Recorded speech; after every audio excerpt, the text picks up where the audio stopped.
Welcome to the Human Capital Innovations Podcast, your go-to source for personal, professional, and organizational growth and development. We hope you tune in often for all things people management, organizational development and change, organizational leadership, and social impact related. Maximize your personal and organizational potential with Human Capital Innovations Podcast.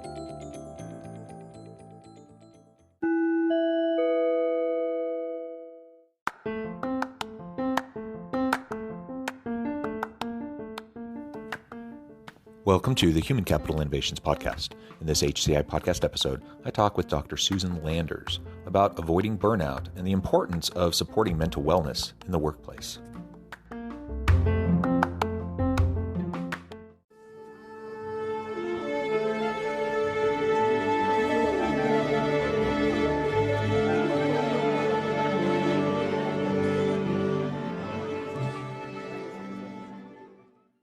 Dr. Susan Landers, welcome to the Human Capital Innovations Podcast. Thank you. It's a pleasure to be here. Yeah, I am excited to have this conversation with you today. We're going to be focusing on burnout in the workplace, how we can avoid burnout, and really the importance of supporting mental wellness in the workplace as a leader for ourselves and for our team. As we get started, I wanted to share Susan's bio with everybody. Dr. Susan Landers is a neonatologist, a pediatrician with extra training in the care of sick and premature babies.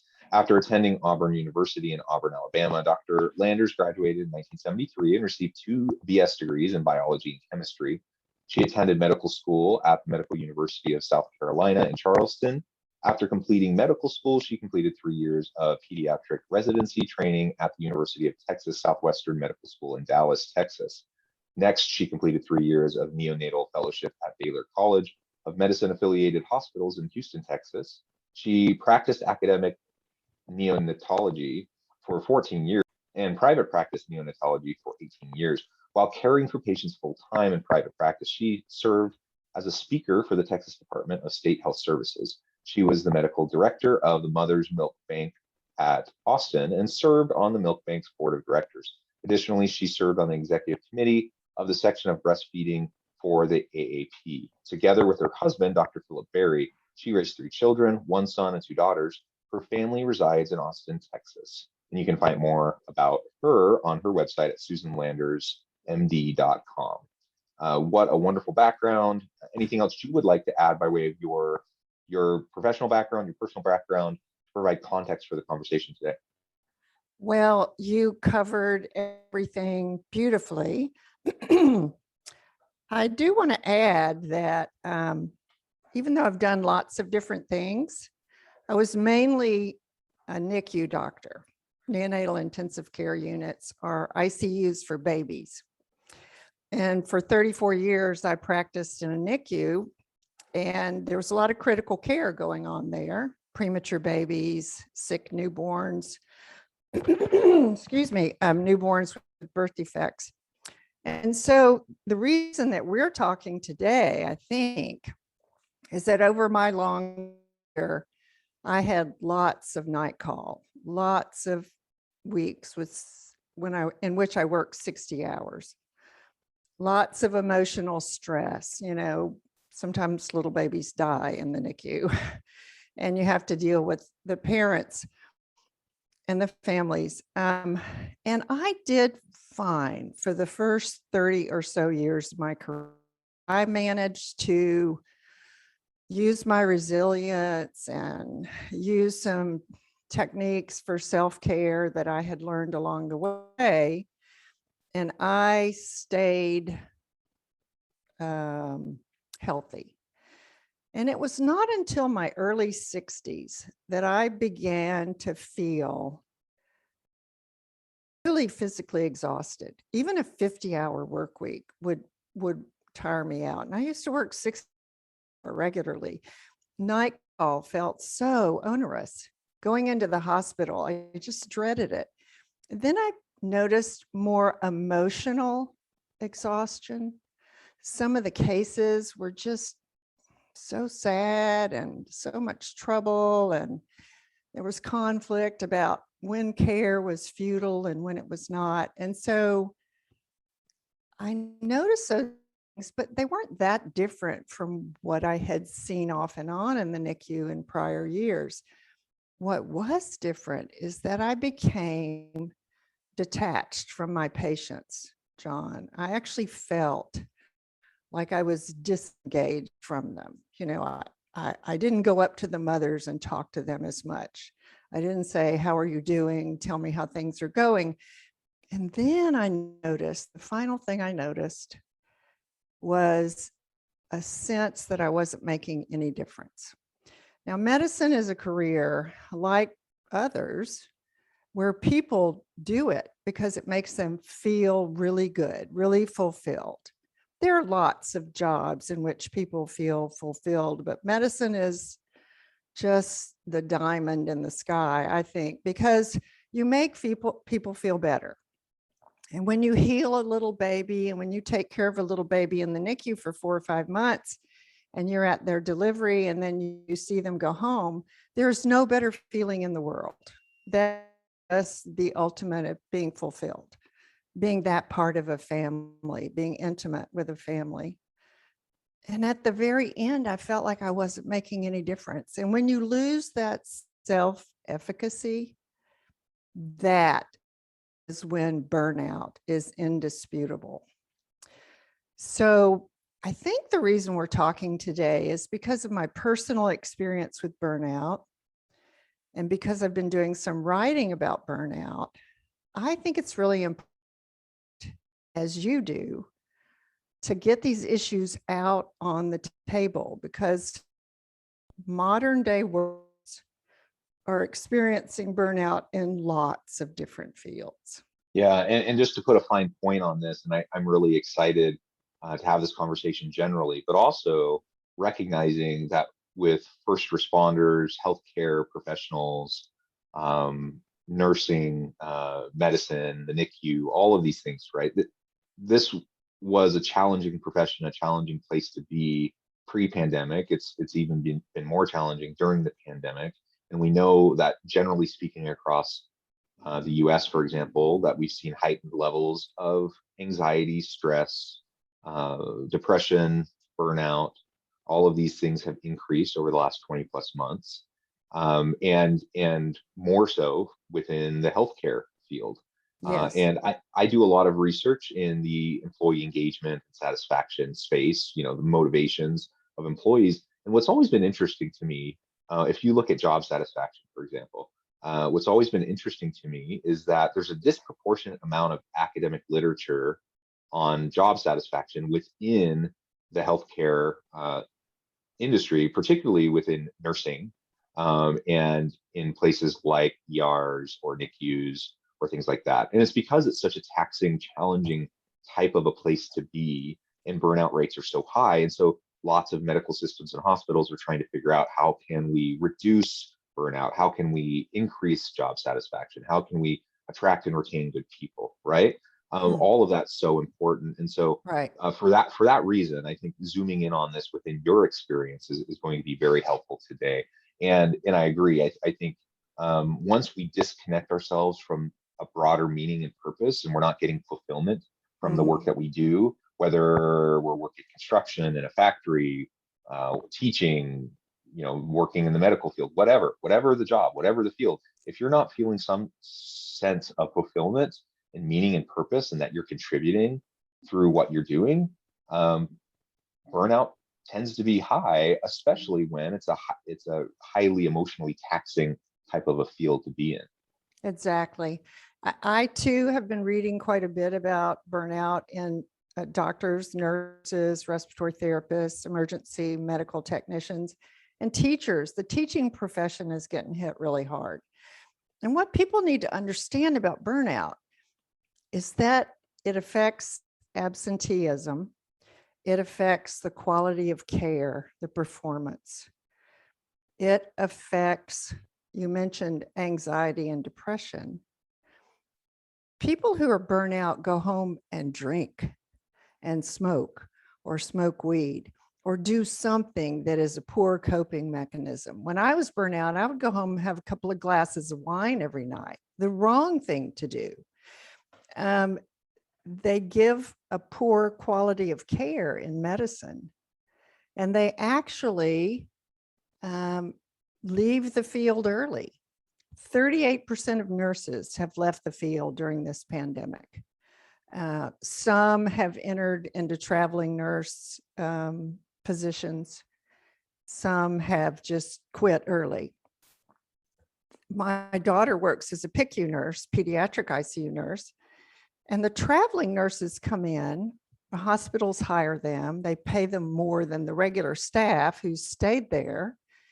And the traveling nurses don't know the unit, so they don't get the sicker patients, and they may not do as good of a job. And the regular people who've stuck it out are having to work harder and orient the travelers. So it affects everybody. Those who get burned out and leave, those who move to a different area of work, those who stay and try to grin and bear it. It affects everybody. And absenteeism in the early retirement in medicine is going to affect you and your generation as you age. There will not be enough physicians to take care of all the Gen Zs and all the millennials as they and I appreciate, yeah, and I appreciate you mentioning the just grin and bear it kind of comment. It's interesting, a lot of times we hear things like that, just grin and bear it, resilience, which I am a big believer in. We want to be resilient, and we want to learn how to do hard things and to find healthy coping mechanisms and all of that. But just saying just grin and bear it, or essentially being dismissive of people's challenges and lived experiences and say just get over it, isn't helpful. I had one friend years ago who was battling it. This wasn't in relation to the medical field at all, but she was battling depression and anxiety. And a family member, when she said she was going to counseling and getting medication, a family member said, scoffingly, why don't you just go to Home Depot, buy some materials, build a bridge, and get over it? As if it was just something she could just choose to be done with, right? And that's harsh, right? But we hear those sorts of things in the workplace. Yeah, we do. All too frequently, when people say, check your emotions at the door, check your personal life at the door. When you're at work, just work, and don't let that other stuff bleed in. And that's just not the way it works. No. And it goes the other way too. I can't just, especially if I'm in an area where I'm experiencing trauma on a daily basis, I can't just leave work and go home and automatically turn it off. Like it bleeds both ways. And so we have to be mindful of that as leaders, be more considerate of our people who might be struggling, not fall into the trap of saying those sorts of dismissive and demeaning types of comments, even if we don't intend to be hurtful in any way. And then we need to be more proactive about dealing with the challenges people are facing.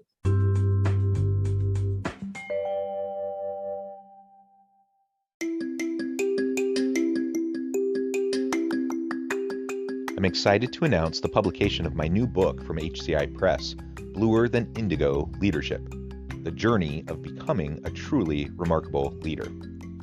Early in my adult life, I learned about an Asian proverb that translates as bluer than indigo. If you think about the color indigo, it is a brilliant, deep, and vibrant blue, what some would call the bluest of blues. To have something that is bluer than indigo is rare and truly remarkable. Contrary to popular myth, there is no one-size-fits-all or cookie-cutter approach to effective leadership. There's no silver bullet, no secret sauce, no go-to model that will solve all of our problems. The truth is, great leaders have all had their unique strengths and flaws, and have all had to discover and then pave their own distinctive path in their life's journey to fulfill their leadership potential. Bluer Than Indigo Leadership will help you discover your own path and explore those ordinary, everyday actions that will help you respond to an uncertain future and produce extraordinary results for individuals, teams, and organizations.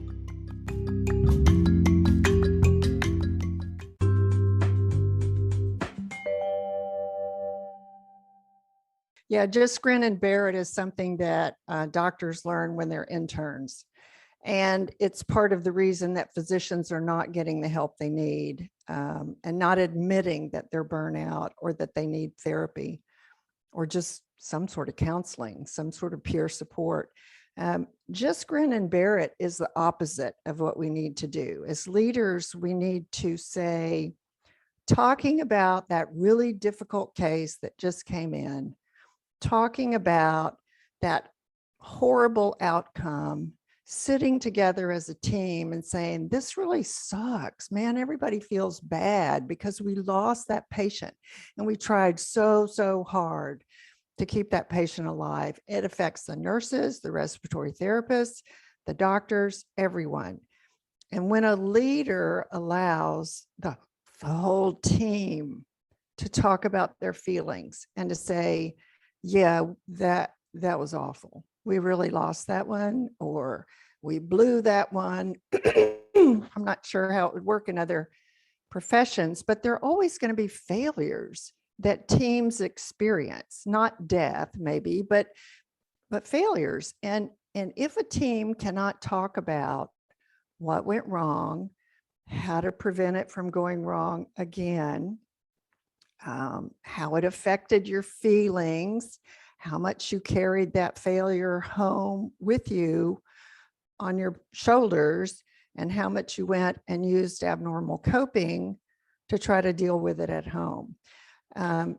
We've got to change that whole notion, the stigma that talking about, excuse me, the stigma that talking about anxiety or depression or burnout is wrong, that we should keep that hidden. We should not keep those things hidden. Those things are very important. Some people are going to need paid leave to deal with these sorts of symptoms. Some workers will have to adjust their schedules. They'll have to get more flexibility. They'll have to say, I really need to cut my hours back right now. Some workers will say, I've got to have more than a 4-day weekend. I need 2 weeks.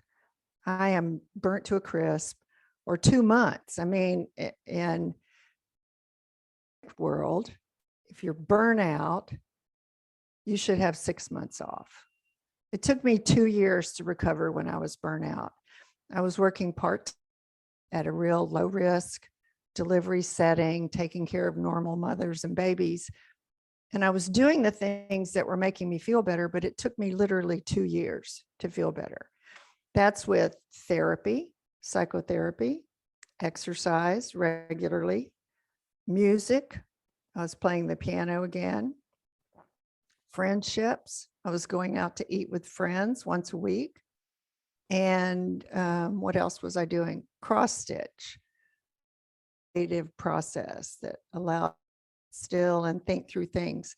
So I was doing everything right to fix my burnout, and it took me a long time to recover. Yeah. Keep in mind that I had 30 years to build up this much burnout, but my point is, go away overnight, away in a long week. Yeah. And there really are so many different causes for the burnout, and it's not a one size fits all kind of a thing. So it's not like I can just, it's not necessarily easy to see if we're not regularly communicating with our people and having a good relationship of mutual accountability and trust where we can share with each other, right? That's essential, because the causes are many and they are different based on the person and their circumstances. But what we know for sure is that there's a lot of negative long-term impacts on individual health, lots of negative impacts on, from the organizational standpoint, productivity and efficiencies. And, when someone's burned out, a lot of times, quality of care or quality of performance decreases. Absolutely. Things get missed, innovation decreases, like all of these things, for all the reasons why an organization might be interested beyond just the treating people well. Right. It really is a bottom line kind of an issue for businesses that they need to be paying close attention to. And I also note, I need to look it up, but because during the COVID time, my frame of reference in terms of time is all whacked. I can't remember like when things happened exactly, but pre-pandemic, I think it was only maybe 6 months before the pandemic. There was I'm not sure if it was an executive order or just kind of an administrative policy announcement, essentially saying that burnout was going to be considered part of the Americans with Disabilities Act, and would be covered. And Really? that's a tremendous That's thing. I don't. great. I'm sure it's going through the courts, and I'm sure that people are wrestling with what does that actually mean. But yeah, that's hugely important because it really is a really impactful thing that affects so many Right. people in our labor force. One thing I do want to point out, a lot of people get confused. Burnout is a work-related syndrome. Major depression is different. A lot of the symptoms are shared, but major depression affects all aspects of your life. Your mood is depressed, your sleep is affected, your hunger is affected, your productivity is affected, and it really has nothing to do with work. It affects all your relationships. Burnout is specifically initiated in the workplace, and it is so significant that the physician suicide rate is the highest suicide rate of any group of workers in the country.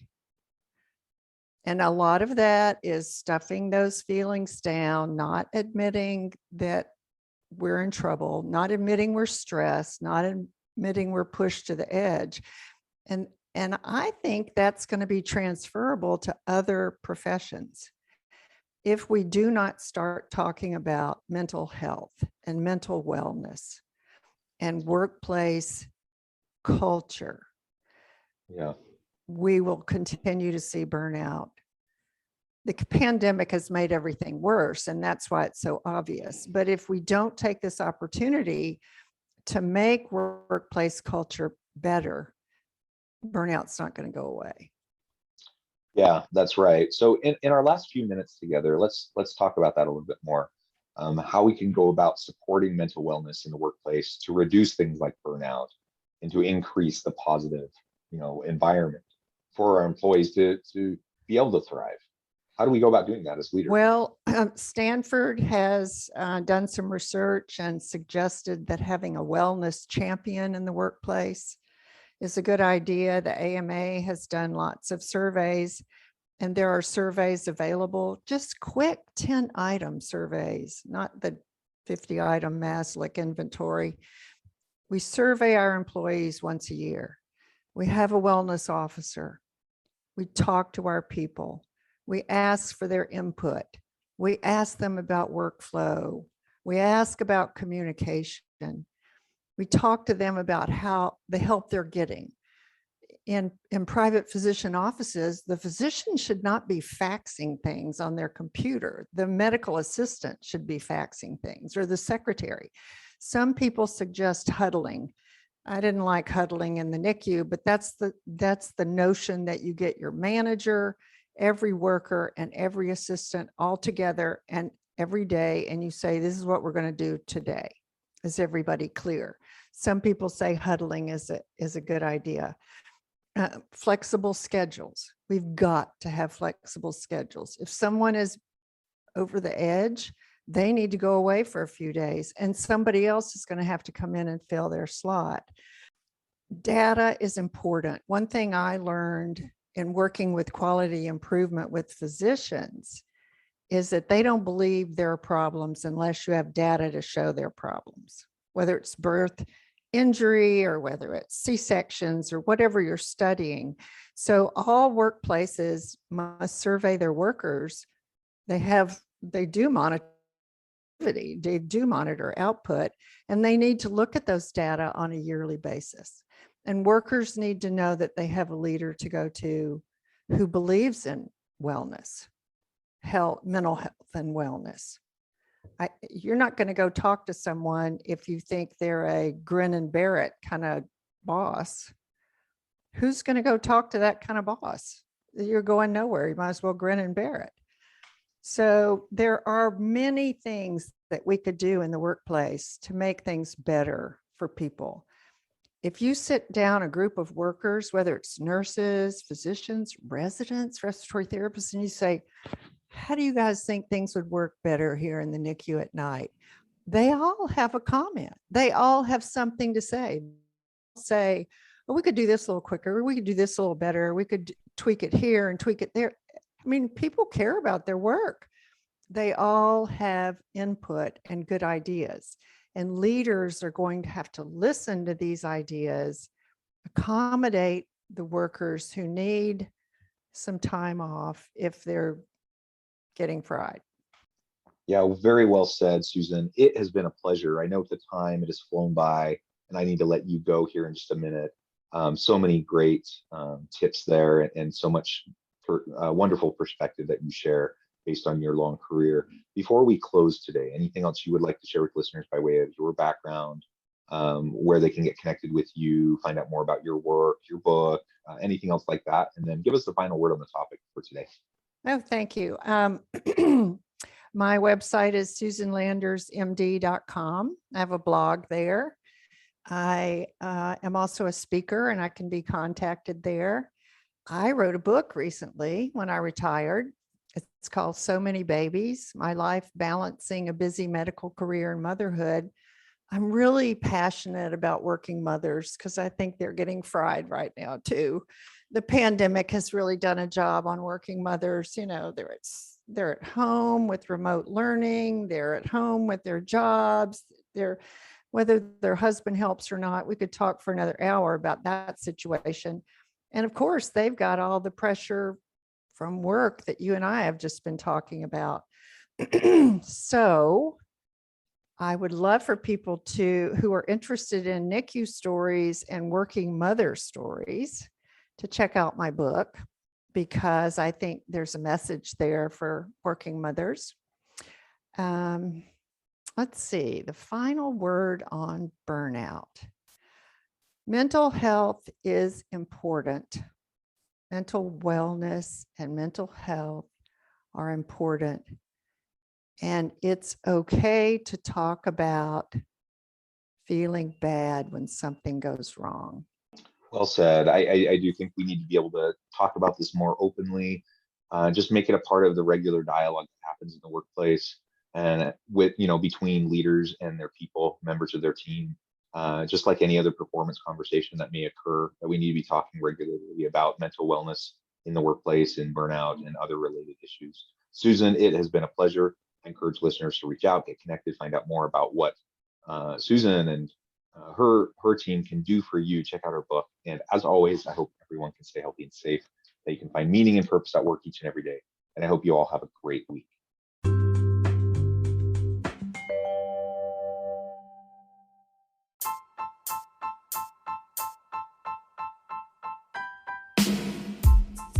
The alchemy of truly remarkable leadership. Ordinary, everyday actions that produce extraordinary results. Consider how the nature of work has shifted over the past 50 years. With increased globalization, rapid technological advancement, and the shift in economic composition, the average job of today looks very different than the average job of 50 years ago. What will the jobs and organizations of tomorrow look like? Moreover, what does this all mean for organizational leaders? What are the core competencies and capabilities of organizations and their leadership that are prepared for continued disruption and geopolitical and socioeconomic shifts? Regardless of what the future holds, increasingly, leaders need to be socially minded, data-driven, decisive, champions of talent, and disruptors of the traditional notions of leadership, teams, organizations, and work. The alchemy of truly remarkable leadership will help you to explore your own leadership competencies and capabilities and consider ways to apply and implement them into your workplace and personal life.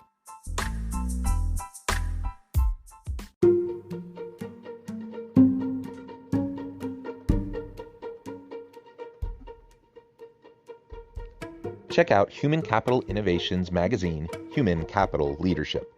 Human Capital Leadership is a free, interactive e-magazine with the mission to help individuals, leaders, and organizations find innovative approaches to maximize their human capital potential. We publish issues quarterly in August, November, February, and May. Take a look at the latest issue and let us know what you think.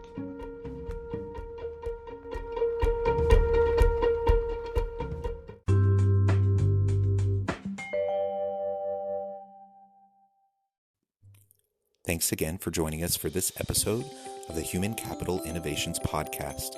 I hope you stay healthy and safe and that you have a great week.